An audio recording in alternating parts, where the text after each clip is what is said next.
Economics के एक महत्वपूर्ण अध्याय बजट की कक्षा में हम लोग हैं और जानकारी में दे दे कि बजट के दो भाग हैं।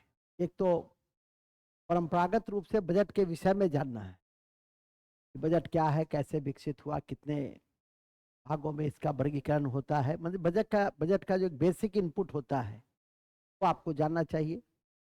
और दूसरा भाग होता है कि जब बजट 2000, अब तो बजट जो आएगा वो 2024-25 का बजट आएगा। अगले कुछ दिनों में उसकी एक अलग से विशिष्ट कक्षा आयोजित होगी और इसी क्रम में हम लोग आज बजट का जो बेसिक प्रिंसिपल्स है, बेसिक जो कॉन्सेप्ट है उसको देने जा रहे हैं। सबसे पहले बजट में हम कोई भी चैप्टर पढ़ते हैं तो देखते ही हैं, उसको तोड़ तोड़ के आप पढ़िए। भाग 1, भाग 2, भाग 3, भाग 4, कई भागों में बांट कर जब आप पढ़ते हैं अलग अलग रूपों में तो चीजें समझ में आती। और फिर जैसे जैसे आपके लक्ष्य बड़ा होते जाए वैसे वैसे इन भागों का विस्तार होता है। तो आई के ये इतनी पढ़ाई क्लास 2 ऑफिसर बनने तक, पीसीएस तक काफी है। तो इस पे बिहार के विषय में जानकारी होनी चाहिए। लेकिन इसके बाद के लिए तो फिर और नए दृष्टि है, नए एंगल हैं। मूल में आ जाइए। मूल यह है कि हम लोग बजट को पहले परिचय के दृष्टि से देखेंगे कि बजट की शुरुआत कब से होती। ऐतिहासिक दृष्टि से बजट की शुरुआत लॉर्ड कैनिंग के समय में हुई थी। यहीं से शुरू होती है बजट की शुरुआत। बजट पर फिर भाषण देने की बात हुई। भारतीयों को भाषण भी नहीं देने दिया जाता था। 1892 के एक्ट में बजट पर बहस कर सकता, भाषण दे सकता। और फिर 1909 के एक्ट में बजट पर मतदान की बातें भारतीयों के द्वारा की जाने लगी। बहुत बड़ी बात हो गई। इसी क्रम में फिर रेल का चूंकि राजस्व बढ़ गया तो रेल बजट को आम बजट से अलग कर दिया गया एक वर्ष समिति के अनुशंसा के आलोक में। फिर 93 वर्षों के बाद हम उसे 2016 में क्या किए, एक कर दिए। ये बजट का जो है डेवलपमेंट। अब इस बजट के डेवलपमेंट की कड़ी में जो परिचय है उसको हम लोग देखेंगे इंडियन कॉन्टेक्स्ट में। ऐसे विश्व के कॉन्टेक्स्ट में बजट ब्रिटेन से शुरू होता है। जब ब्रिटेन के प्रथम प्रधानमंत्री रॉबर्ट वालपोल ने चमड़े का एक थैला लाया तो सदस्यों ने चिल्लाया बुजेट बुजेट बुजेट। बुजेट का मतलब चमड़े का थैला। इसलिए आज भी आप देखते हैं किसी भी देश के वित्त मंत्री एक बैग लाते हैं और उसी बैग में वो क्या होता है, बजट, जो काफी गोपनीय ढंग से तैयार किया जाता है क्योंकि वो भविष्य का मार्गदर्शिका भी होती है और कई तरह के टैक्स प्रपोजल्स होते हैं। कई तरह के उसमें आइटम्स की बढ़ोतरी और घटोतरी भी होती है तो ब्लैक मार्केटिंग की भी खतरा होती है। तो इन सब चीजों को ध्यान में रखते हुए उसको काफी गोपनीय दस्तावेज के रूप में सामने रखा जाता है। इसी क्रम में हम लोग आरंभ करना चाहेंगे भाग 1 से। बजट लिखेंगे बजट। फ्रेंच वर्ड, फ्रेंच शब्द बुजेट से निकला है। फ्रेंच शब्द बुजेट से निकला है। इसका अर्थ होता है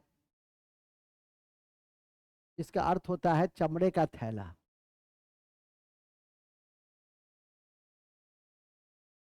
इसका अर्थ होता है चमड़े का थैला। इसका अर्थ होता है बुजेट से निकला है। किससे निकला है? बुजेट से। इसका अर्थ होता है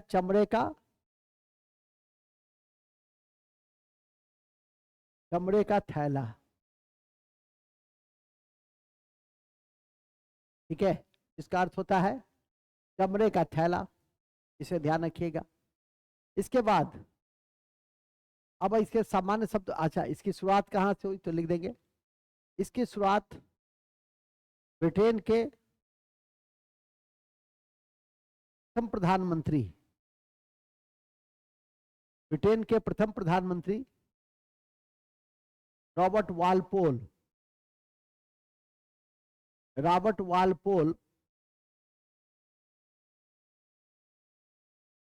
के समय हुई, रॉबर्ट वालपोल के समय हुई, रॉबर्ट वालपोल के समय हुई, रॉबर्ट वालपोल के समय हुई है, के समय हुई, रॉबर्ट वालपोल के समय हुई।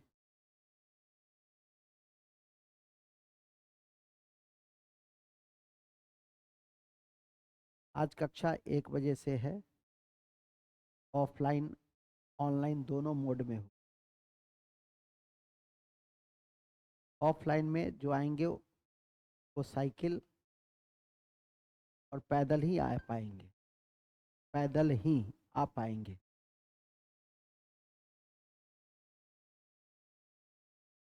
साइकिल आ सकती, साइकिल नहीं है, आ जाएगा। चलिए ठीक है। अब तो कहाँ थे हम लोग? इसकी शुरुआत ब्रिटेन के प्रधानमंत्री के समय से हुई। अब आइए लिखेंगे बजट। नेक्स्ट पॉइंट, बजट आय व्यय का अनुमान है। बजट क्या है? आय व्यय का अनुमान है। आय व्यय का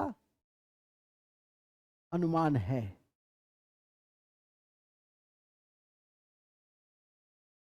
आय व्यय का अनुमान है।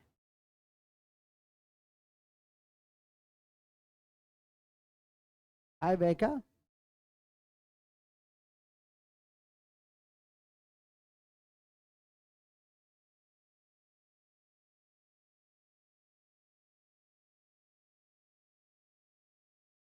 अनुमान है। क्या? चलिए अब आइए, ये तो हुआ बेसिक बातें। अब भारत में इसकी शुरुआत कब से हुई? तो लिखेंगे भारत में बजट की शुरुआत, भारत में बजट की शुरुआत, भारत में बजट की शुरुआत, भारत में बजट की शुरुआत, भारत में बजट की शुरुआत, ठीक है, भारत में बजट की शुरुआत लॉर्ड केनिंग के समय से। कल से किसी को कोड नहीं भेजना, कल सब ऑफलाइन, ठीक है। क्या थे? भारत में बजट की शुरुआत लॉर्ड केनिंग के समय में, लॉर्ड केनिंग के समय में हुआ। लॉर्ड केनिंग के समय हुआ वित्तीय सदस्य विल्सन के द्वारा, वित्तीय सदस्य विल्सन के द्वारा, वित्तीय सदस्य विल्सन के द्वारा, वित्तीय सदस्य विल्सन के द्वारा भारत में किसके समय शुरू हुआ? केनिंग। केनिंग का वित्तीय सदस्य कौन था? विल्सन। विल्सन के समय में इनकम टैक्स भी लाया गया था, यह भी लिख लेंगे ब्रैकेट में, इनकम टैक्स भी लाया गया था।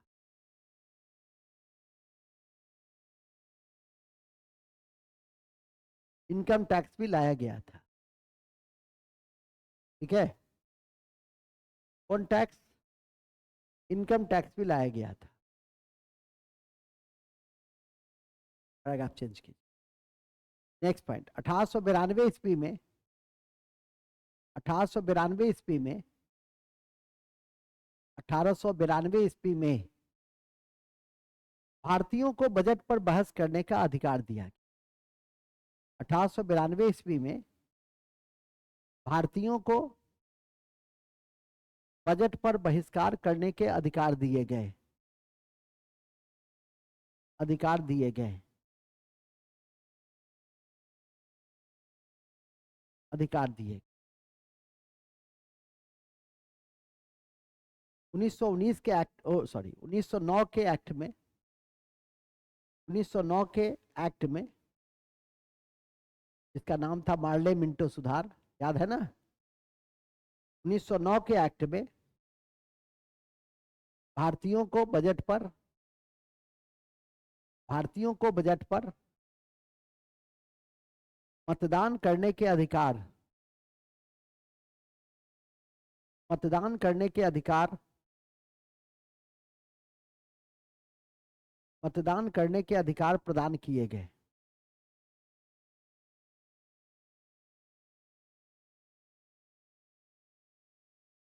प्रदान किया गया, ठीक है, प्रदान किया गया, ठीक है? किया गया के बाद लिखेंगे 1921 में एकवर्ट समिति के अनुशंसा के आलोक में 1921 एकवर्ट समिति, एकवर्ट समिति, एक वर्ष समिति के अनुशंसा के आलोक में, एक वर्ष समिति के अनुशंसा के आलोक में, एक वर्ष समिति के अनुशंसा के आलोक में, एक वर्ष समिति के अनुशंसा के आलोक में, एक वर्ष समिति के अनुशंसा के आलोक में 1924-25 में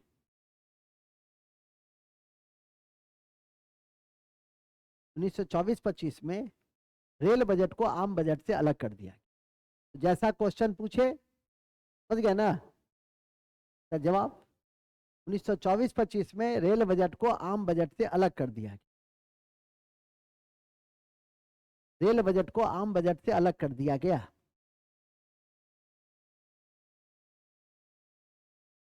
बजट से अलग कर दिया गया।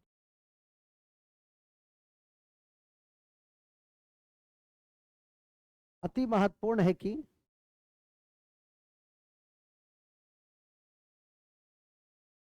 अति महत्वपूर्ण है कि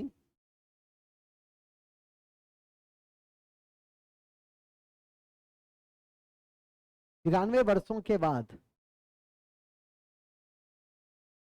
93 वर्षों के बाद 93 वर्षों के बाद 93 वर्षों के बाद 1917 में 1916 में अनुशंसा आई थी, 1917 में रेल बजट को आम बजट में मिला दिया गया। रेल बजट को आम बजट में मिला लिया गया। रेल बजट को आम बजट में मिला लिया गया।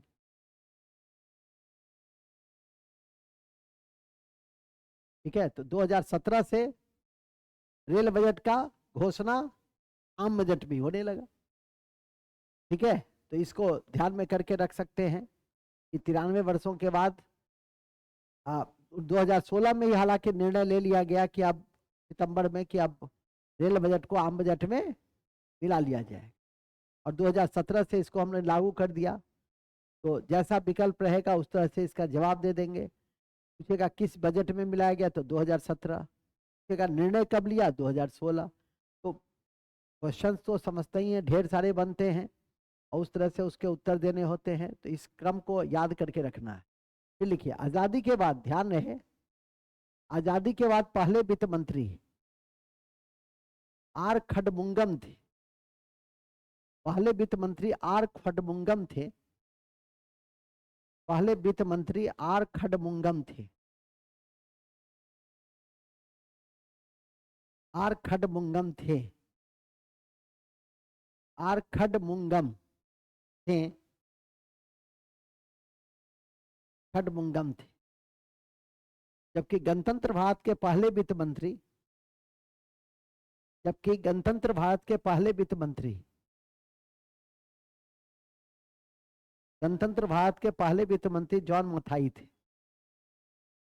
जॉन मथाई थे। जॉन मथाई थे, याद रखिएगा,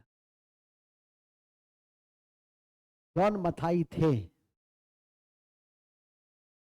नोट, सबसे अधिक वित्त मंत्री, सबसे अधिक बार बजट प्रस्तुत करने वाले वित्त मंत्री, ऐसे लिख लो, सबसे अधिक,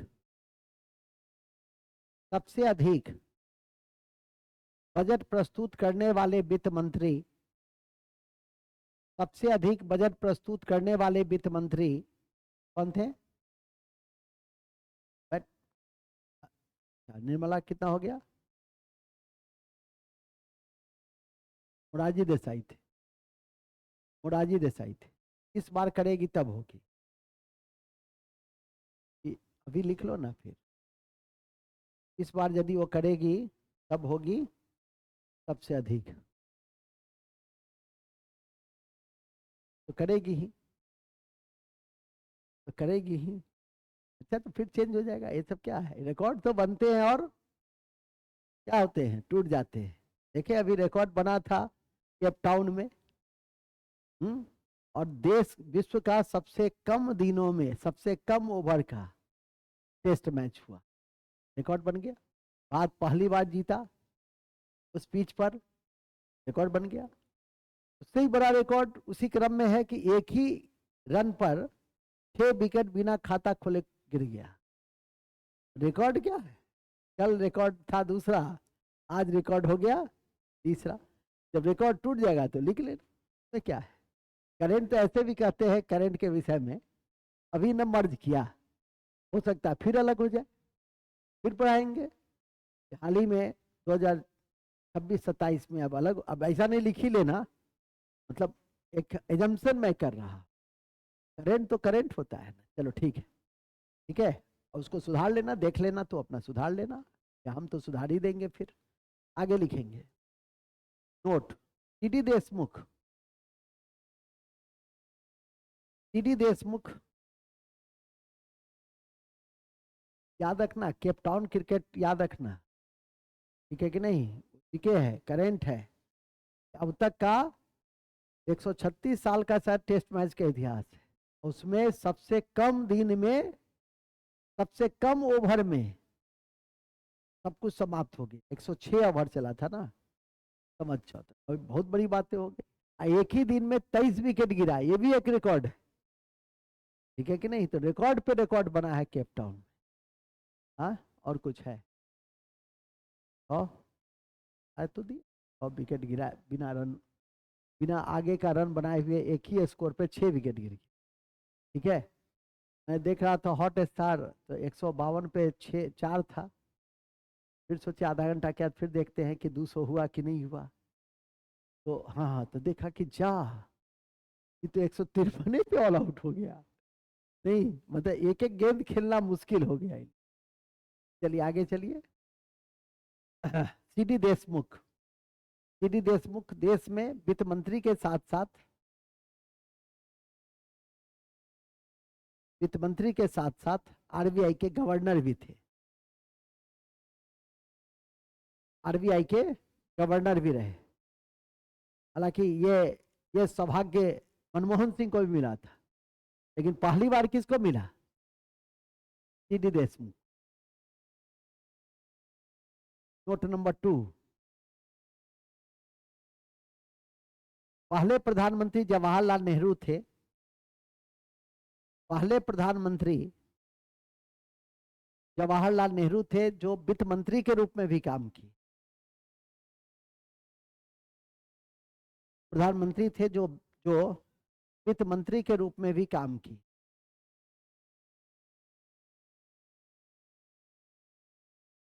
काम किए।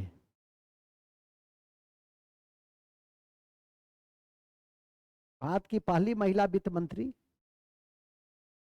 भारत की पहली महिला वित्त मंत्री, भारत की पहली महिला वित्त मंत्री श्रीमती इंदिरा गांधी थी, श्रीमती इंदिरा गांधी थी। जबकि पूर्णकालिक वित्त मंत्री वो प्रधानमंत्री के रूप में थी, जबकि पूर्णकालिक वित्त मंत्री, जबकि पूर्णकालिक वित्त मंत्री निर्मला सीतारमन थी, निर्मला सीतारमन थी। निर्मला सीतारमन थी,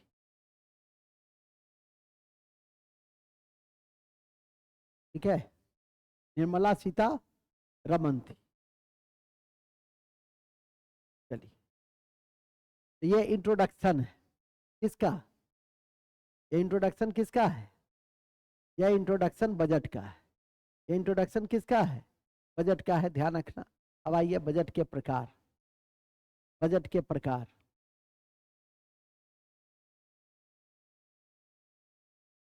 नेक्स्ट भाग दो। भाग दो में लिखो बजट के प्रकार। वर्तमान बजट का स्वरूप, ऐसे लिखो, वर्तमान बजट का स्वरूप, वर्तमान बजट का स्वरूप लाइन आइटम बजट का है। वर्तमान बजट का स्वरूप लाइन आइटम बजट का है।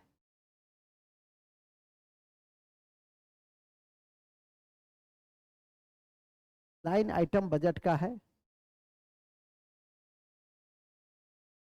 लाइन आइटम बजट का है।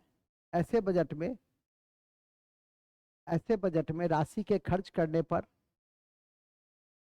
ऐसे बजट में राशि के खर्च करने पर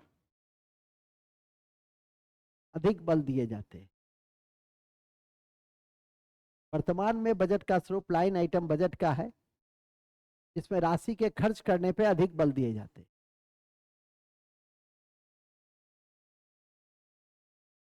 राशि के खर्च करने पर अधिक बल दिए जाते हैं। ठीक है, ध्यान रखिएगा। फिर लिखेंगे उसी में पैराग्राफ चेंज करके, बजट के सुधार की प्रक्रिया में, बजट के सुधार की प्रक्रिया में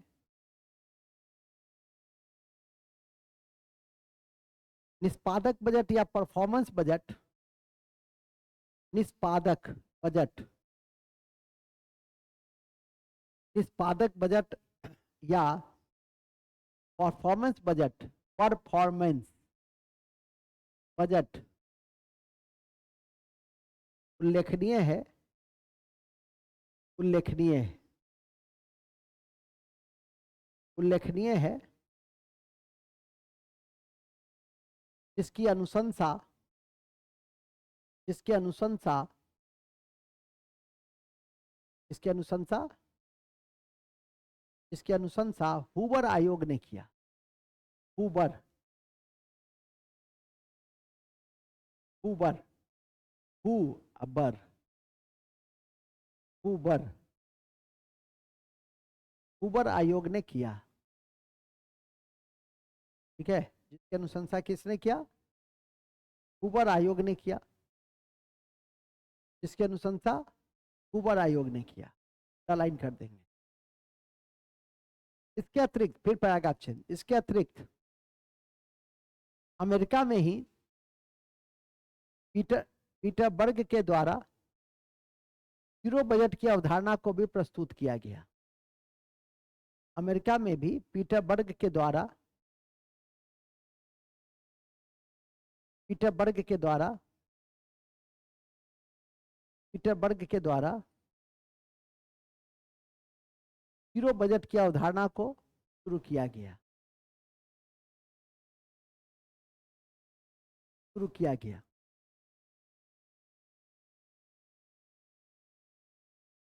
ठीक है,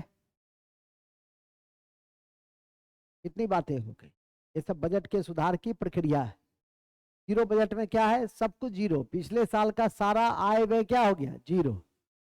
ऐसा नहीं कि पिछले साल का -2000 अब +2000 कर रहे हैं, सो नहीं, जीरो में सब कुछ जीरो। याद रखिएगा। तो ये जीरो बजट किसने दिया था? पीटरबर्ग ने। और जितने भी सुधार बजट में हुए हैं वो सब अमेरिका के द्वारा ही दिए गए। भारत में बजट के सुधार कहो या थोड़ा सा सीमित परिवर्तन कहो, जेंडर बजट की अवधारणा है। जेंडर बजट में होता है कि महिला के ऊपर हम कितना खर्च कर रहे हैं, उसको थोड़ा स्पेशल मेंशन करते हैं, उसको हम जेंडर बजट करते हैं। और बिहार में जेंडर बजट की शुरुआत हुई थी 2008-9 में। बिहार में बाल बजट भी है। और कृषि बजट की शुरुआत सबसे पहले हुई थी कर्नाटका में। तो लिखेंगे बजट के सुधार की प्रक्रिया में, बिहार के बजट के सुधार की प्रक्रिया में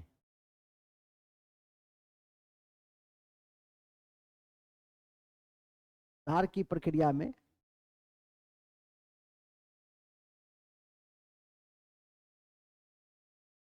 है सुधार की प्रक्रिया में जेंडर बजट, जेंडर बजट,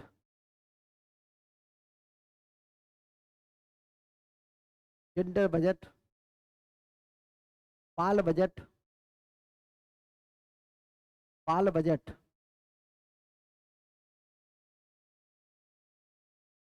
बाल बजट इत्यादि, कृषि बजट, बाल के बाद कृषि भी लिख दो, कृषि बजट इत्यादि महत्वपूर्ण है।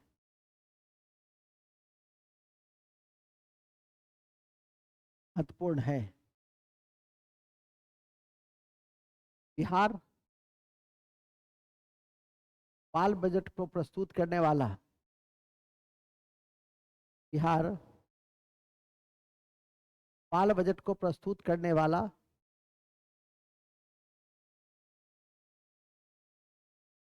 बिहार बाल बजट को प्रस्तुत करने वाला देश का तीसरा राज्य है। तीसरा राज्य है। नोट में लिख देंगे। 2011 की जनगणना के अनुसार 2011 की जनगणना के अनुसार बिहार में 0 से 18 की आयु आबादी, बिहार में 0 से 18 की आबादी, आयु आबादी 4.98 करोड़ है। आयु आबादी 4.98 करोड़ है। तो कुल जनसंख्या का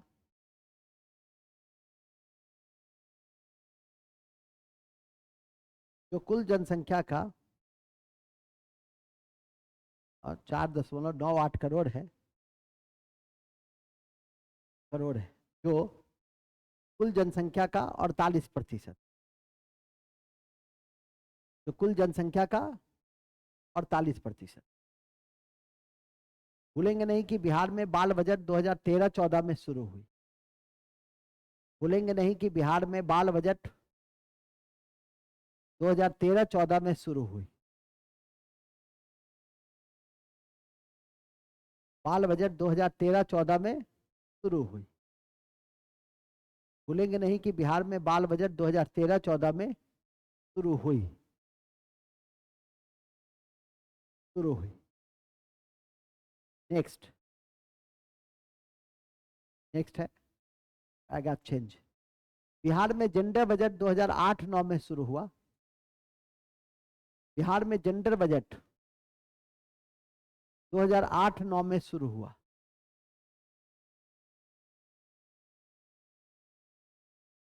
आठ नौ में शुरू हुआ।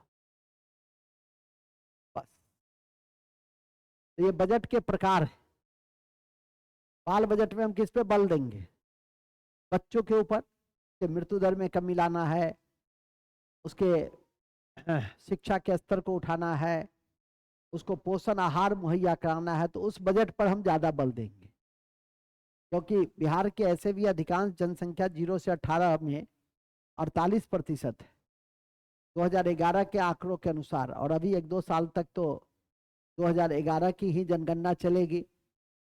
और देखते ही हैं कि परीक्षा में, बिहार की परीक्षा में निश्चित रूप से बिहार के विषय में, जनगणना आदि के विषय में पूछा जाता है, और जितना हम बता देते हैं उससे ज्यादा कुछ भी नहीं रहता है। आप भुला जाइए परीक्षा के दिन में 4.98 की जगह 5.98 याद आ जाए तो कौन क्या कर लेगा? कोई कुछ नहीं कर सकता है। वही तो मैं बार बार कहता हूँ, एक ही चीज को बार बार पढ़ो। 48% तक लिखा दिए हैं। अब इसको लंबे काल तक क्या करना है? 2013-14 लिखा दिए हैं बाल बजट की शुरुआत, जेंडर बजट की शुरुआत। अब वहां पर जाइएगा और जेंडर बजट चला जाएगा बाल बजट में। अब बाल बजट चला जाएगा, कौन क्या कर लेगा? कुछ नहीं। ऐसा यदि 5 क्वेश्चन गलत कर लेते हैं तो फिर क्या हो जाता है? शुरू हो जाता है। तब तो ऊपर वाले के भरोसे रहिए। इसीलिए जो चीज पढ़ा दी है वो कंप्लीट है, ठीक है। अब उस पर आप जितना मेहनत कीजिए, मेहनत का मतलब जितना बार पढ़िएगा उतना आप लंबे काल तक याद रखिएगा। 10 बार तो कम से कम कॉपी पढ़ना ही चाहिए, कम से कम, ठीक है कि नहीं। तो इस तरह से इन चीजों को, पेपर तो निश्चित रूप से पढ़ने का अभ्यास डालिए। पेपर पढ़ने से मानसिक क्षितिज बहुत व्यापक होती है, चीजों की समझबूझ की जो क्षमता होती है उसमें विकास करता है, ठीक है। मूल में आ जाएंगे। मूल यह है कि जैसा कि मैंने कहा कि हम बजट के प्रकार को देख रहे हैं। भाग 2 में बजट के प्रकार को देखें, भाग 3 में बजट से जुड़े हुए शब्दावली देखेंगे तो लिखेंगे। भाग 3, भाग 3 आज इस चैप्टर को पूरा कर देना है। भाग 3, 5 दिन का कोटा रहता है ना मेरा, तो 5 दिन का कोटा पूरा, ठीक है। भाग 3, भाग 3 में सबसे पहले लिखेंगे बजट के शब्दावली। बजट के शब्दावली,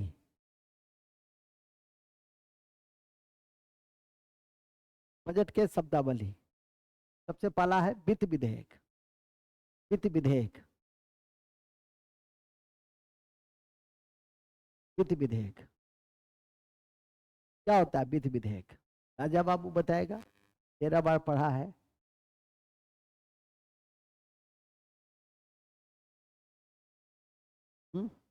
आओ जी, 13 बार पढ़ने से थोड़ी होता है कि इसको याद करके आओगे। जब पता है कि इकोनॉमिक्स चल रहा है तो हमें याद करके आना है, ठीक है। कौन बताएगा? भावना, क्या नाम है इसका? मुकेश, क्या नाम है जी? मुकेश, बताओ मुकेश जी। इधर कल्पना, भावना, सुरेखा, इच्छा, सपना सब बताएगी कोई? सीमा, जया, गंधा, यही सब नाम है ना जी। यही सब में कोई नाम नहीं, किसी का नहीं है। तो सरस्वतिया, लक्ष्मीनिया, पर्वतिया, ये सब भी नहीं है। बोलो, वाह बहुत बढ़िया। वित्त विधेयक का संबंध होता है कर से। वित्त विधेयक का संबंध किससे होता है? तो लिखेंगे ऐसा विधेयक जिसका संबंध कर से है। ऐसा विधेयक जिसका संबंध कर से है। ऐसा विधेयक जिसका संबंध कर से है, कर से है, से वित्त विधेयक कहते हैं। से वित्त विधेयक कहते हैं। अनुच्छेद 110 के अनुसार, अनुच्छेद 110 के अनुसार वित्त विधेयक मनी बिल का हिस्सा है, ठीक है। याद रखिएगा, अनुच्छेद 110 वित्त विधेयक, फाइनेंस बिल, वित्त विधेयक धन विधेयक का हिस्सा है। धन विधेयक का हिस्सा है।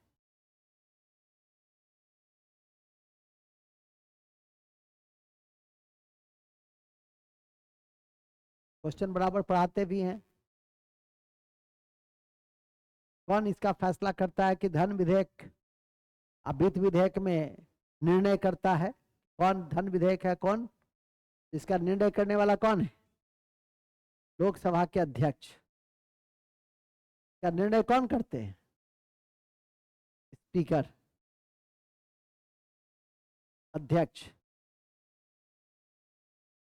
सभापति, जो कहना है कर सकते, लिख देंगे नोट में। लोकसभा का स्पीकर यह निर्धारण करता है कि कौन सा विधेयक वित्त है, कौन सा धन। कौन सा विधेयक वित्त है और कौन सा धन। टिक लगाओ। 20 बार, 20 बार, 20 बार से कम नहीं मुकेश बाबू। हाँ, न भूलना ही नहीं है इसको। अनुच्छेद, अनुच्छेद, अनुच्छेद, समझ गए ना कितना महत्वपूर्ण है? इतना महत्वपूर्ण है कि मैंने स्वयं 5 बार बोला है। क्या याद रखिएगा? अनुच्छेद 110 का संबंध किससे है? कि वित्त विधेयक धन विधेयक का हिस्सा है। वित्त विधेयक क्या है? तो वित्त विधेयक कर है। ऐसा विधेयक जिसका संबंध कर से होता है उसको क्या कहते हैं? वो वित्त विधेयक कहते हैं। क्लियर हुआ? अब दूसरा शब्द लिख, संचित निधि, कंसोलिडेटेड फंड। संचित निधि या कंसोलिडेटेड फंड, संचित निधि या कंसोलिडेटेड फंड। संचित निधि या कंसोलिडेटेड फंड क्या होता है? यह होता है कि जब कर और ऋण जब एक निधि में जमा रहता है और संसद के स्वीकृति के बाद ही हम खर्च कर सकते हैं, उस निधि को क्या कहते हैं? संचित निधि कहते हैं। तो लिखेंगे इसमें सभी प्रकार के कर, इसमें सभी प्रकार के कर और इसमें सभी प्रकार के कर और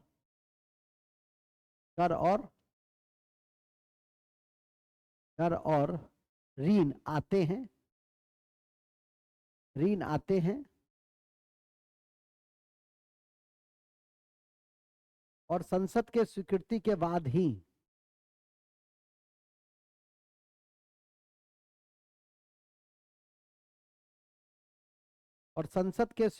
बाद ही इसके खर्च किया जा सकता।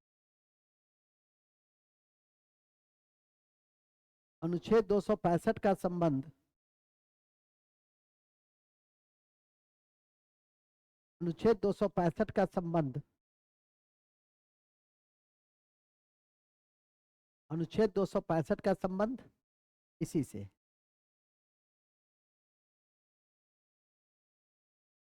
है इसमें एक शब्द लिख लीजिएगा, वो काम देगा। वर्तमान में कम, भविष्य में ज्यादा। विनियोग विधेयक,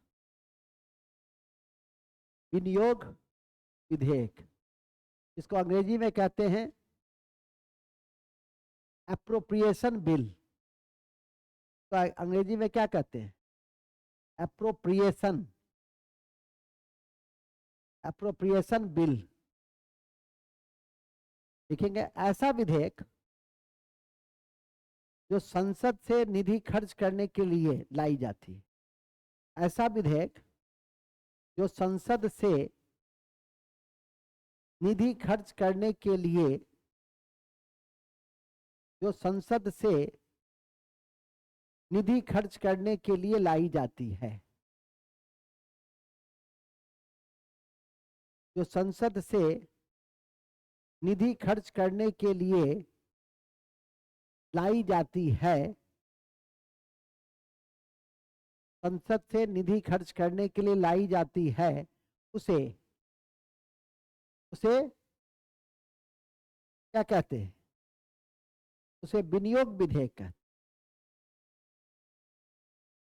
उसे विनियोग विधेयक कहते हैं, एप्रोप्रिएशन बिल कहते हैं। विनियोग विधेयक या एप्रोप्रिएशन बिल कहते हैं। ठीक है। और नेक्स्ट है आकस्मिक कोष।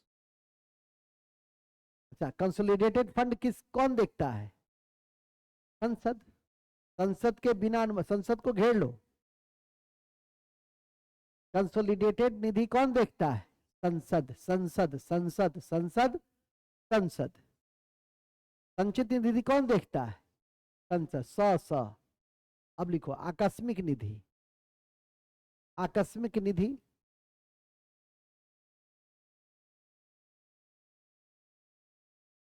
यह निधि राष्ट्रपति के स्वीकृति के बाद ही खर्च की जाती। यह निधि राष्ट्रपति के स्वीकृति के बाद ही खर्च की जा सकती। राष्ट्रपति के स्वीकृति के बाद ही खर्च की जा सकती।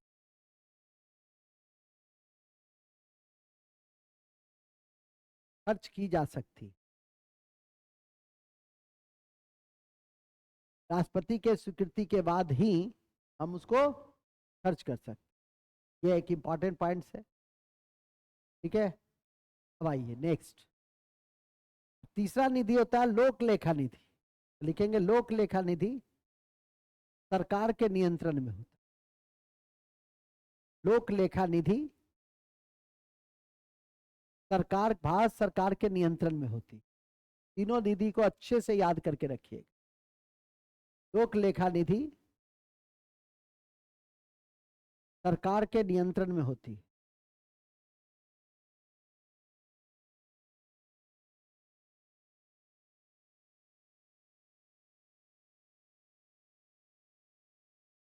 सरकार के नियंत्रण में होता है।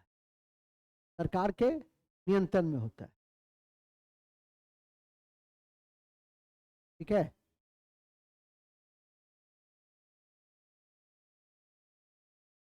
चलिए आगे बढ़िए।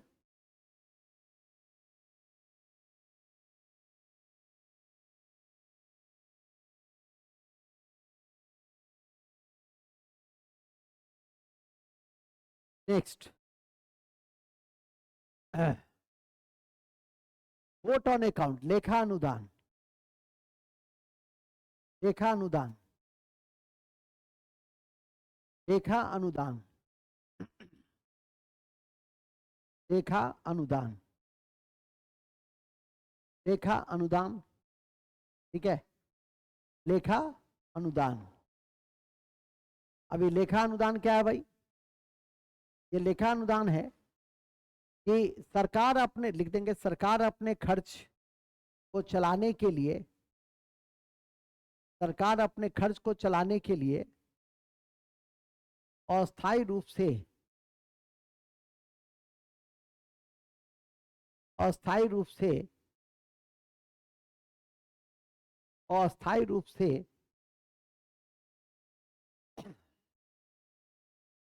अस्थायी रूप से संसद से जो बिल पारित करवाती है, संसद से जो बिल पारित करवाती है, संसद से जो बिल पारित करवाती है उसे लेखा अनुदान कहते हैं।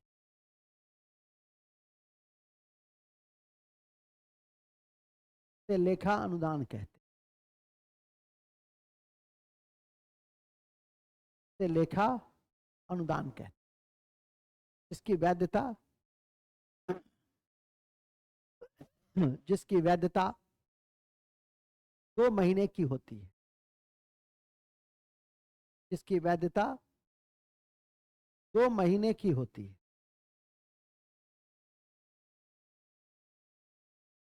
की वैधता 2 महीने की होती है। ठीक है, कि वैधता कितने महीने की होती है?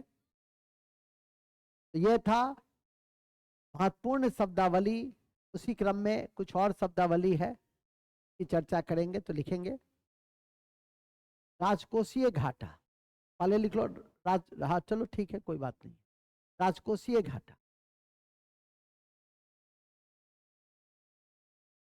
राजकोषीय घाटा क्या हो? फिस्कल डेफिसिट में क्या होता है कि सरकार का जितना कुल खर्चा है, उधारी है, उसको छोड़कर, कुल खर्चा और उधारी को छोड़कर कुल आय के बीच में जो अंतर है वही क्या है? वही उसका राजकोषीय घाटा है। तो लिखेंगे सरकार के कुल खर्च, सरकार का कुल खर्च और उधार, सरकार के कुल खर्च और उधार को छोड़कर कुल आय के बीच के अंतर को, कुल आय के बीच के अंतर को, कुल आय के बीच के अंतर को राजकोषीय घाटा कहते हैं। राजकोषीय घाटा कहते हैं कुल खर्च और उधारी को छोड़कर कुल आय के बीच के अंतर को, जितना सरकार को इनकम होता है के बीच के अंतर को राजकोषीय घाटा कहते हैं। ठीक है, कहते हैं। दूसरा है राजस्व। अच्छा, ये सब आएगा परीक्षा में कि भारत सरकार का फिस्कल डेफिसिट कितना है। तो अभी हम प्रीवियस ईयर का लिखा नहीं रहे हैं, सब कब होगा? 10 दिन के बाद, 15 दिन के बाद, जनवरी के लास्ट में। इसलिए अभी उस आंकड़े पे बल नहीं दे रहा हूं। के लिए तो मैंने कहा ही है, आज तो मेरी कक्षा बजट के परिचय से है कि बजट के विषय में इन शब्दावलियों का क्या आएगा, संबंध है। और वहां पर जब हम कहेंगे तो आपको दिक्कत नहीं होगी, ठीक है, इस कक्षा को करने के बाद। तो लिखेंगे राजस्व घाटा। तो राजस्व घाटा आसान है। राजस्व घाटा होता है राजकोषीय नहीं, राजस्व आय या राजस्व व्यय माइनस राजस्व आय। पहले व्यय, घाटा में क्या होगा, व्यय अधिक होगा। घाटा में क्या होगा, व्यय अधिक और आय कम। तो लिखेंगे राजस्व व्यय माइनस राजस्व आय। राजस्व घाटा लिखो ना, राजस्व घाटा।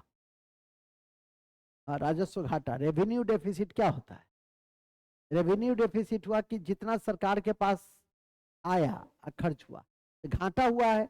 घाटा में क्या होगा, व्यय अधिक होगा। तो लिखेंगे राजस्व व्यय माइनस राजस्व आय। राजस्व व्यय माइनस राजस्व आय। क्या तीसरा है प्राथमिक घाटा। तीसरा है प्राथमिक घाटा।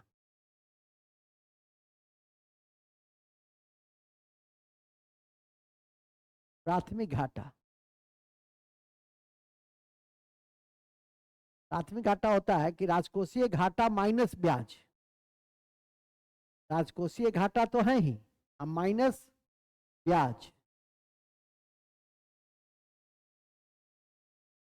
राजकोषीय घाटा माइनस ब्याज को क्या कहते हैं, प्राथमिक घाटा। तो इन्हीं शब्दों के साथ हमारी बजट की अध्याय भी क्या हो गई, समाप्त हो गई। अब भाग 3 है बजट। तो बजट भाग 3 में क्या आएगा, बजट भाग 3 में आएगा कि बजट 2024-25 की मुख्य विशेषता, वर्गीकरण और मुख्य विशेषता। तो वर्गीकरण और मुख्य विशेषता तो जिस दिन आएगा, एक दो दिनों के बाद मेरे ही द्वारा, मेरे ही कर कमलों से उसका प्रारंभ होगा। इन्हीं शब्दों के साथ हमारी बजट क्या हो गई। अब लिखेंगे अन्य बातें। Booster fact. बूस्टर फैक्ट सबसे पहला बूस्टर फैक्ट लिखेंगे, बजट की प्रक्रिया। बजट की प्रक्रिया जो पहले 75 दिनों की थी, जो पहले 75 दिनों की थी, से घटाकर 60 दिनों का कर दिया गया।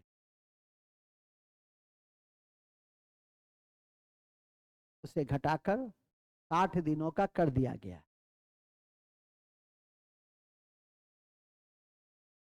उसे घटाकर 60 दिनों का कर दिया गया है। नोट नंबर 2, पहली बार ऐसे लिखो, रुको। बजट के पहले आर्थिक समीक्षा आती है, बजट के पूर्व आर्थिक समीक्षा आती है। बजट के पूर्व आर्थिक समीक्षा आती है, बजट के पहले आर्थिक समीक्षा आती है, बजट के पहले आर्थिक समीक्षा आती है। इसकी शुरुआत भारत में 1950-51 से हुई। इसकी शुरुआत भारत में 1950-51 से हुई। इसकी शुरुआत भारत में 1950-51 से हुई। इसकी शुरुआत भारत में 1950-51 से हुई।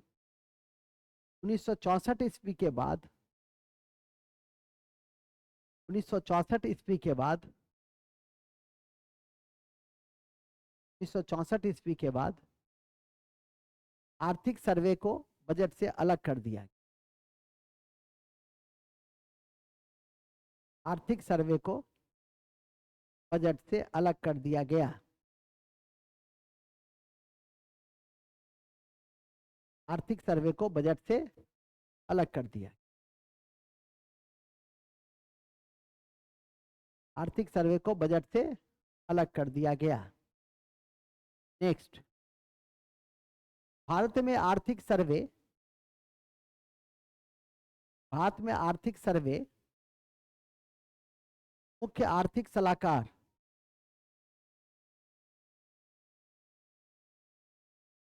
मुख्य आर्थिक सलाहकार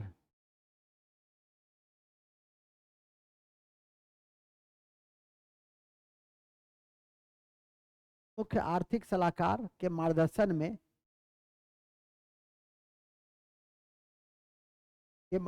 में आर्थिक मामले के विभाग के द्वारा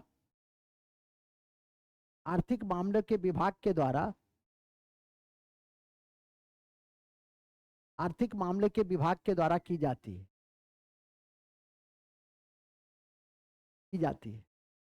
हेलो, ठीक है क्लास में।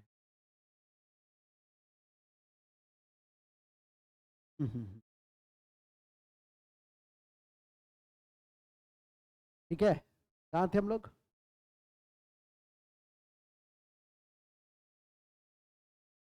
आर्थिक मार्गदर्शन में ये तैयार होती है। अब एक ये भी पूछता है कि भारत का मुख्य आर्थिक सलाहकार कौन है बताओ आंसर। अनंत नागेश्वरन, तो लिखेंगे नोट।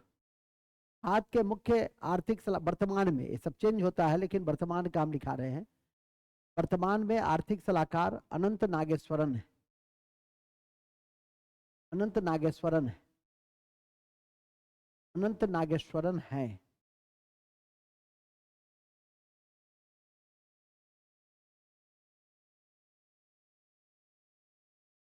अनंत नागेश्वरन है। नेक्स्ट, विश्व का सबसे बड़ा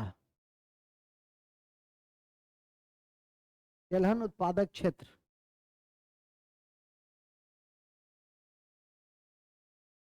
विश्व का सबसे बड़ा तिलहन उत्पादक क्षेत्र भारत है। भारत है। भारत है। कौन है? भारत है। हाल ही में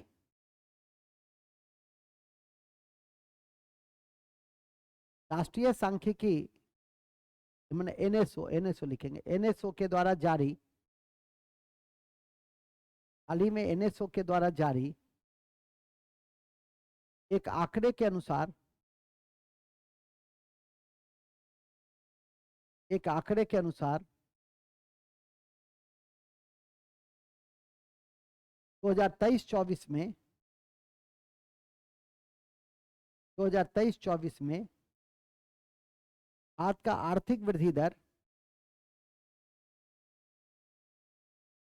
भारत की जीडीपी वृद्धि दर, आर्थिक वृद्धि दर 7.3%, 7.3% रहने का अनुमान है। रहने का अनुमान है और 2011-12 की स्थिर कीमत पर, और 2011-12 के स्थिर कीमत पर 2011-12 की स्थिर कीमत पर जीडीपी 171 जीडीपी 171.79 लाख करोड़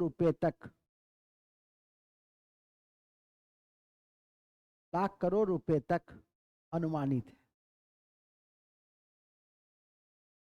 अनुमानित है। क्या है? अनुमानित है। ये अभी आज का पेपर का है, ठीक है कि नहीं? भेज देंगे आप लोगों को। राष्ट्रीय सांख्यिकी कार्यालय ने चालू वित्त वर्ष के लिए वृद्धि दर अनुमान में बढ़ोतरी की, तो ध्यान रखिएगा आप लोग के। आज का पेपर का है ये, है कि नहीं? और इसी पेपर में ये भी लिखा है, चतुर्थ स्नातक परीक्षा जल्द होगी। आशा है कड़ी मेहनत से काम करें अभी नहीं कि जो स्नातक नहीं है हमसे पूछेगा कि सर अब हम क्या करें। तुम जब स्नातक होगी तो पांचवा आएगा। तो जो टाइम है ठीक के अनुसार ना होगा। ठीक है सौरभ जी, स्नातक हो गया? अभी तक नहीं हुआ। ठीक है, चलिए ठीक। कहाँ थे हम लोग? तो बड़े अच्छे जगह पे थे हम लोग थे। हाँ, आज का भी आंकड़ा बता दिए हैं जो एनएसओ जारी किया। तो एनएसओ के अनुसार याद रखिएगा। अरे ठाकुर तुम तो इतना देर से लाओगे, तांबा का क्या होगा? खत्म हो रहा है। अंजू नहीं आई है क्या?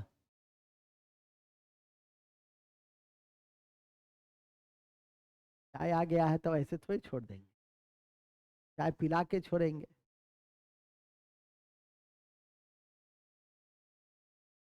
चाय पीऊंगा, आप लोग को मिठाई भी नहीं खिला। तो मिठाई यही ना है क्या? किताब पढ़ने की, मेरे पढ़ाने के बाद कोई किताब पढ़ने की आवश्यकता न रहे। दैट से ना पेपर ऊपर तो कहते हैं पढ़ने के लिए, हालांकि कहते हैं लेकिन हम सब चीज लिखाई देते हैं। फिर भी मैं कहता हूँ कि अपने पर इतना तो करोगे। जाओ, अंग्रेजी ठीक है, अंग्रेजी समाचार पत्र नहीं भी ठीक है तो भी पढ़ो, अंग्रेजी पढ़नी चाहिए है कि नहीं? ठीक है, भाषा नहीं उत्पन्न करती है, लेकिन अंग्रेजी भाषा जो इंटरनेशनल भाषा है, जो रोजगार से जुड़ी हुई भाषा है, उस पर थोड़ा सा छात्र छात्राओं को कमांड।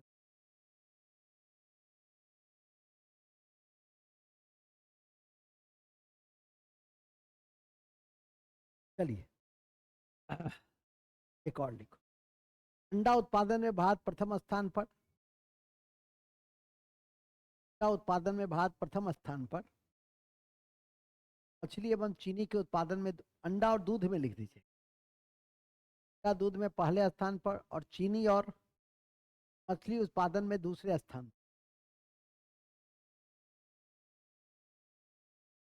और दूध के मामले में, सॉरी, चीनी और मछली के मामले में दूसरे स्थान।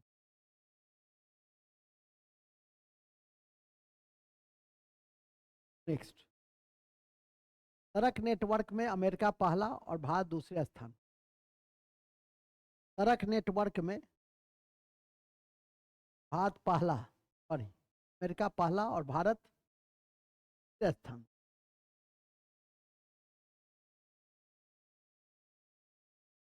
दूसरे स्थान। रेलवे नेटवर्क में भारत रेलवे नेटवर्क में भारत तीसरा स्थान रखता है। रेलवे नेटवर्क में भारत तीसरा स्थान रखता है, भूलेंगे नहीं।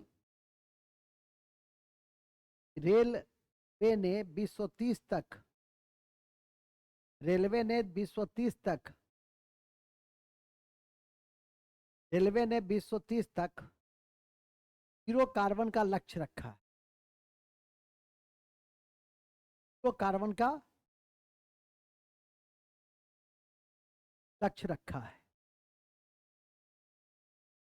ठीक है, जीरो कार्बन का लक्ष्य रखा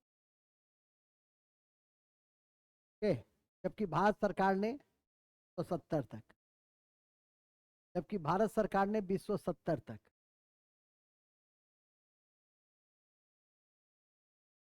270 तक।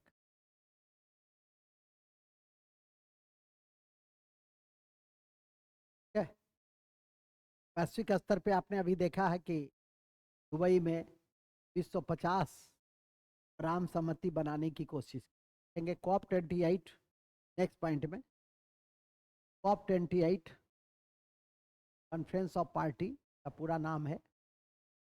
कॉप 28, कॉप 28 दुबई में, दुबई में 150 तक, 150 तक करने का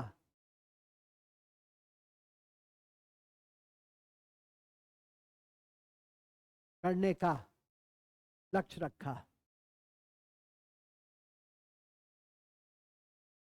ध्यान रखिए, अति महत्वपूर्ण है कि ऊर्जा उत्पादन में थर्मल का योगदान सबसे अधिक है। ऊर्जा उत्पादन में थर्मल का योगदान सबसे अधिक है,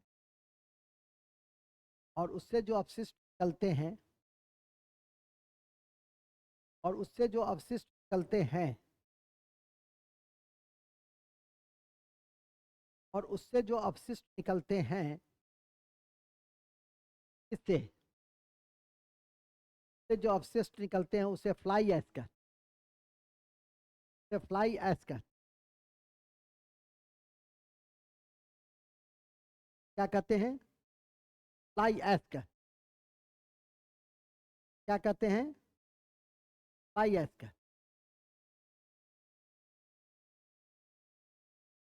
है अति महत्वपूर्ण है कि अति महत्वपूर्ण है कि पवन ऊर्जा में भारत का स्थान चौथे स्थान पर। तो भेजे भी थे पीआईबी का कटिंग टेलीग्राम पे पास कर, कंसस लड़के समझ जाते हैं। लाट नहीं करा सर, हमको अभी तक नहीं कहे, समझ जाएंगे ना। याद रहे ना रहे ये अलग चीज है, लेकिन ये तो कंसस रहना चाहिए, हम कहाँ देखे कहाँ पढ़े, समझ में आ गई कि नहीं। कुछ है पढ़ाई 4-5 घंटा क्लास में पढ़, 5-6 घंटा घर पे पढ़ लो, है कि नहीं। बस छुट्टी मिलती ही रहती है, लेकिन खूब आराम आराम करो, थोड़ा बहुत अध्ययन के प्रति थोड़ा झुकाव रखो। नहीं 1 साल ये काम कर लोगे, सेट उट बनाते रहो, टाइम मैनेजमेंट करते रहो, यही सब ना करना है। जो कमियां है देखो कौन सा चैप्टर में कमियां है, चैप्टर पर कमांड करो। हर संभव स्थिति में हर चैप्टर तो धीरे धीरे करके हो ही जाती है ना जी। नहीं अब तुम कहोगे सर अभी तक जो है सो वित्त में विदेश व्यापार नहीं हुआ, कल क्वेश्चन बना नहीं, टाइम पे नहीं होता है कि नहीं, क्या बात। चलो ठीक है, अब ये देखो कि जो कुछ योजना क्वेश्चन गड़बड़ हो रहा है, नहीं हो रहा है तो देखो रिवीजन करो। कहाँ हो रहा है तो सर डेट में कंफ्यूज कौन करेगा। इतनी बार एक एक चीज को बताने के बाद भी कंफ्यूजन हो जाए, नहीं बाल बजट घुस जाए किंडर बजट, कब से शुरू हुआ बाल बजट? 2013-14 कब से शुरू हुआ? मैं तो कक्षा में ही 4-5 बार बोलता हूँ कम से कम, उसको भी ध्यान से सुनो। और अब तो एक सुविधा भी है, रिकॉर्डिंग सुविधा, नहीं उसको भी 1-2 बार देख लो, कॉपी देख लो 1-2 बार, इतना काम कर लोगे क्या दिक्कत। ठीक है, फिर आगे की मार्गदर्शन से धीरे धीरे करके बढ़िएगा आगे। चलिए नेक्स्ट, आगे चलिए। नहीं कि सर मेरे पड़ोस में था ना सर, आईआईटी में पढ़ता था सर, 6 महीना आईएएस, बचपन में जो पढ़ा उस समय तुम गिल्ली डंडा खेला। सबका बेस अलग होता है, हमारा बेस अलग है, सबका बेस अलग अलग हो। अपनी कमियों को देखो, अपनी सीमाओं को देखो, ध्यान करने का प्रयास करो, ठीक है कि नहीं। एक कल रात में कोई लड़का मैसेज किया, सर मैं आपसे 2 मिनट बात करना, समझ गए लड़का लड़की वाला समस्या है। क्या हम कहें कि समस्या तुम्हारे द्वारा है, समाधान भी तुम, सब मामले में सलामत। बात समझ में आए? समस्या क्या होगा, युवा अवस्था में क्या समस्या? पैसा नहीं है रोटी नमक खाओ, ठीक है, पैसा नहीं ईटा ढो, अभिमानी बनो, क्या कहा तो शर्मा, सीखो। नहीं काम नहीं किया, पहले कह देते काम नहीं मिलेगा तो खाना नहीं खाते। समझा कि नहीं समझा? एक एक लाइन को सीखो। है तो फिल्म, लेकिन फिल्म में इंस्पायरेशन है,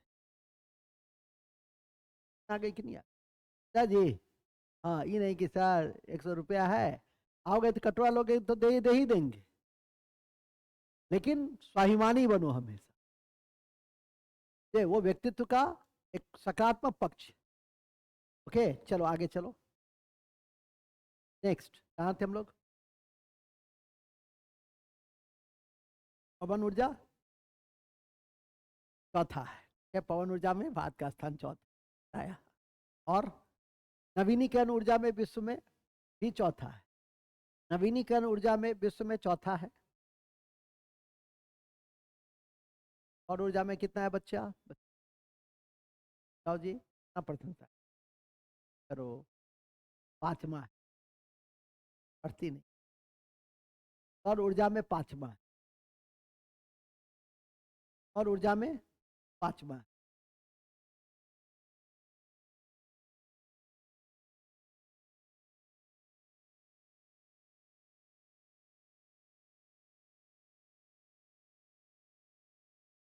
हाँ हाँ हाँ हाँ बोल।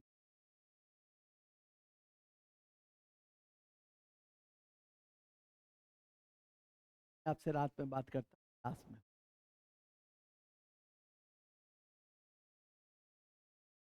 आते हम लोग। हाँ, कहाँ होता है? और ऊर्जा में भारत का स्थान पांचवा। नवीनीकरण में, पवन ऊर्जा में कल परसों का आंकड़ा है जो मैं भेजा था टेलीग्राम पर। आप लोग का टेलीग्राम चैनल भी है, टेलीग्राम यूट्यूब भी है, हर चीज अलग अलग है, सब जाता है। उसको एक बार देख लो आज क्या आया, एकदम रेलिवेंट होगा तभी ना। जैसे भेजे थे यूपीएससी वाले चैनल पर, फर्स्ट इलेक्ट्रिकल जो सड़क है वो किस देश ने बनाया है, तो स्वीडन ने। आप लोग को भी भेज देंगे। चलिए, हम तो बता ही दिए, हम ही लिखवा दिए, झंझट ही खत्म हो गई। चलिए नेक्स्ट लिख देंगे। पीएम कुसुम योजना का संबंध, पीएम कुसुम योजना का संबंध सौर ऊर्जा और सिंचाई से, सौर ऊर्जा और सिंचाई से।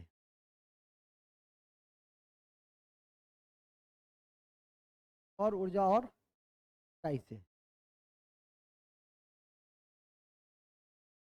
ए, हाल ही में हरित ऊर्जा गलियारा लद्दाख में बनाया गया है। हाल ही में हरित ऊर्जा गलियारा,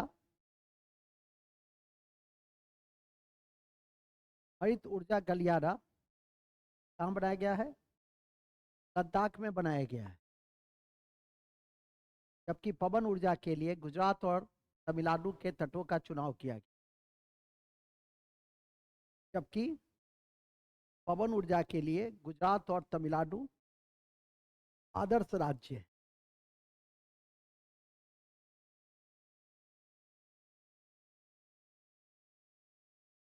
आदर्श राज्य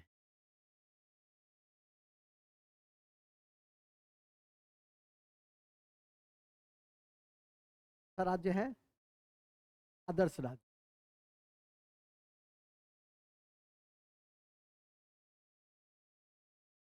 नेक्स्ट, लास्ट,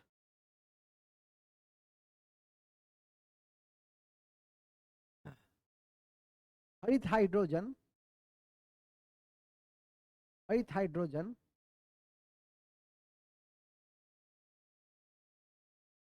हरित हाइड्रोजन जीवाश्म ईंधन के, जीवाश्म ईंधन के विकल्प के रूप में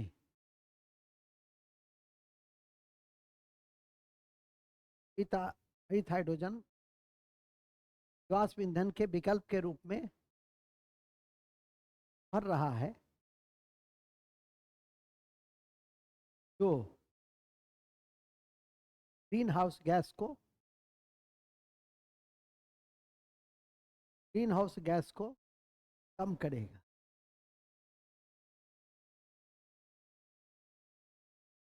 ग्रीन हाउस गैस को कम करेगा।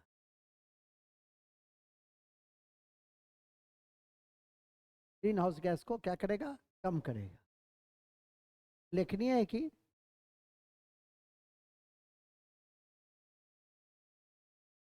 के विकास के लिए national hydrogen mission, national hydrogen mission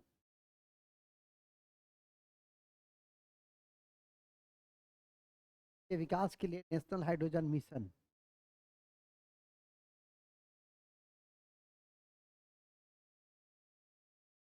national hydrogen mission बात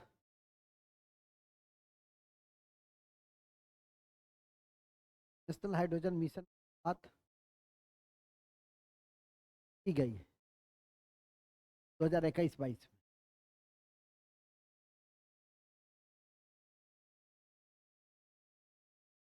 ग्रीन हाइड्रोजन चर्चा में है। क्यों है चर्चा? क्योंकि यह भूरी हाइड्रोजन की तुलना में कम कार्बन का उत्सर्जन करता है, इसीलिए इसको हम लोगों ने एनवायरमेंट प्रोटेक्शन फ्यूल कहा है। लिखेंगे, ध्यान रखें कि हरित हाइड्रोजन हरित हाइड्रोजन हरित हाइड्रोजन कम कार्बन का उत्सर्जन करता है,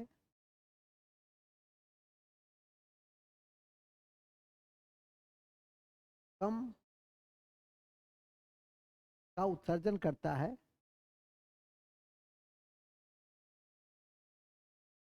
उत्सर्जन करता है के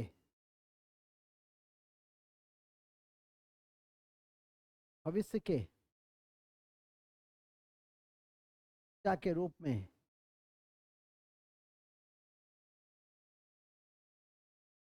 भविष्य के ऊर्जा के रूप में देखा जाता है। हाल में लार्सन ट्यूब्रो ने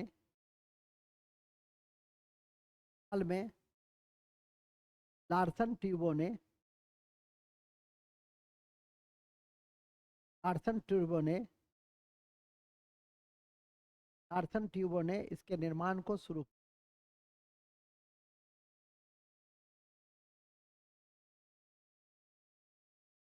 के निर्माण में हरित हाइड्रोजन के निर्माण में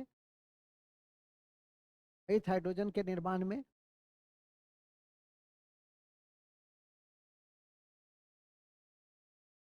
जल का इलेक्ट्रोलाइसिस किया जाता है।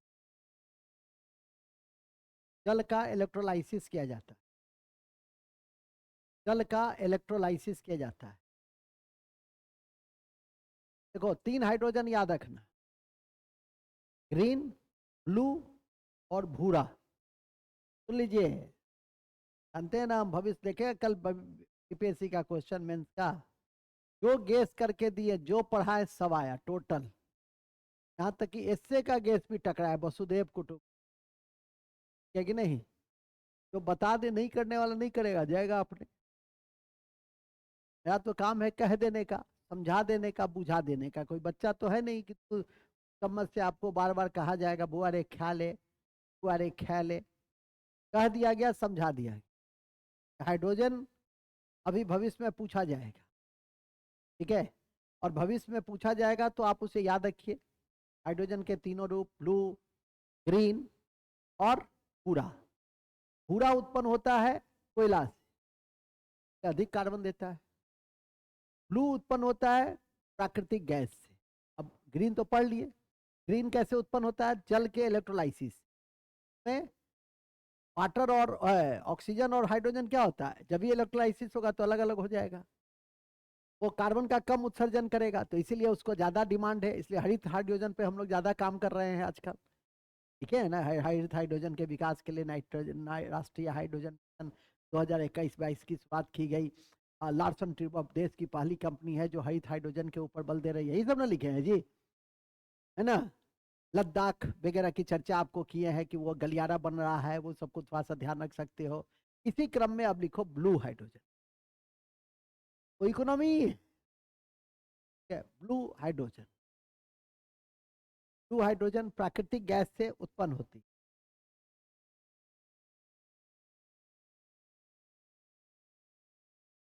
प्राकृतिक गैस से उत्पन्न होती,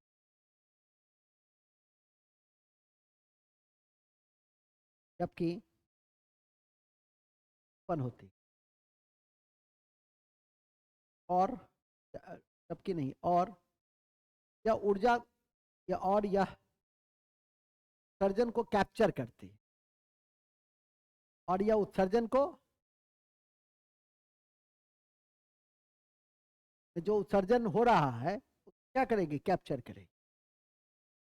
जबकि, अब लिखो, जबकि ग्रे हाइड्रोजन भी प्राकृतिक गैस से उत्पन्न होती है। ग्रे हाइड्रोजन भी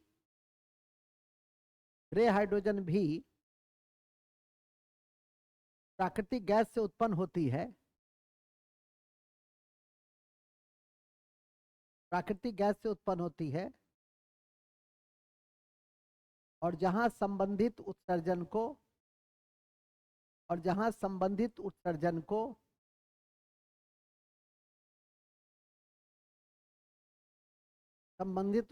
को वायुमंडल में निष्कासित किया जाता है।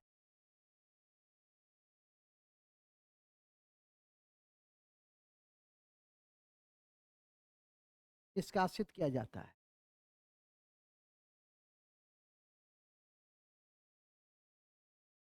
निष्कासित किया जाता है। और लिख लो brown hydrogen. Last brown hydrogen, पूरा हाइड्रोजन या कोयला से उत्पन्न होती है। किससे उत्पन्न होती है? या कोयला से उत्पन्न होती है।